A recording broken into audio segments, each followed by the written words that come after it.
Okay, it's Saturday the 9th of August and we're on day 6 of our excavation at Creswell Crags, and it's going really well now. We spent the first three and a half days clearing the backfill from the trench because we've excavated this trench before, and from the last couple of days we've been finding new material, bones, stone tools. We're sieving all the sediment to find the smallest fragments that we can, and we're beginning to build up a picture of the sequence of activities that have taken place outside the entrance to this cave.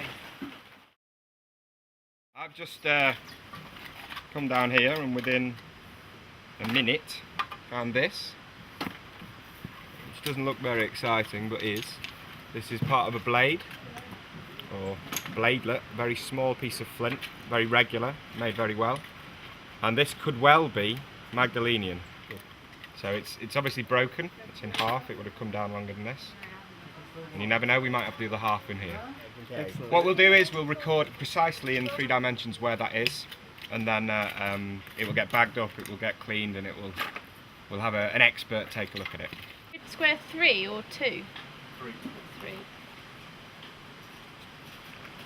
Well, essentially because digging's destructive.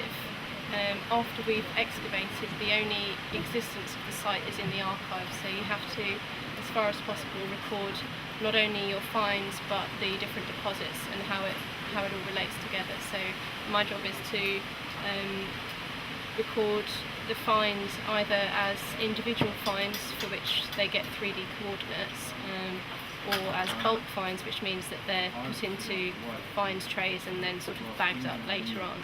Some of the material that we've dug up in the past 2 years, people have been to collections like at the Natural History Museum. You take your material, you go to a collection and you compare the two, which helps you identify species and things like that. So some of that work has been done already, but that will have to happen for what we're doing this year. Yeah, we're finding little flakes of flint, very sharp but very small, and what these people were doing were bringing the flint from maybe tens or even hundreds of kilometres from the site, because there's no flint available here at Creswell Crags.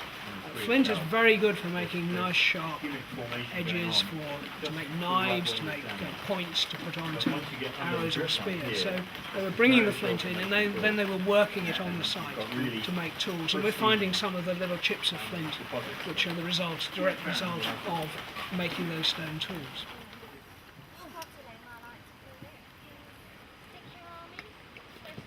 At the moment, when the people in the trench have cleaned up a small section, they fill a bucket.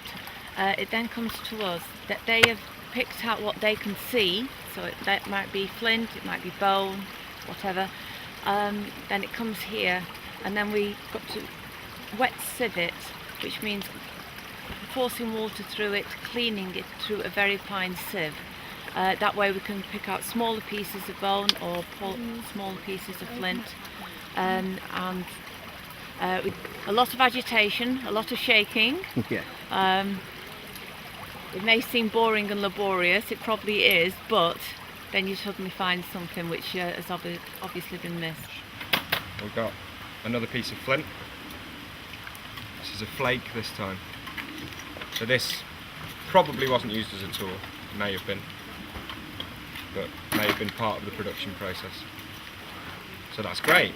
Within the space of 20 minutes, 2 flints out, that's great. We've only had 1 so far, I think.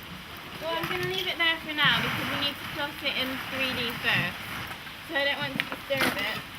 But afterwards, yeah, we'll dig some more once it's all been plotted and taken away.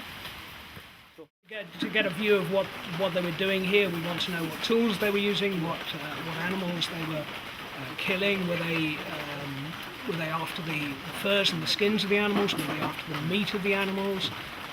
What were they doing with the reindeer antler? Were they making various tools or bits of sledges, that sort of thing? So all of the kind of activities that they were doing. Yeah.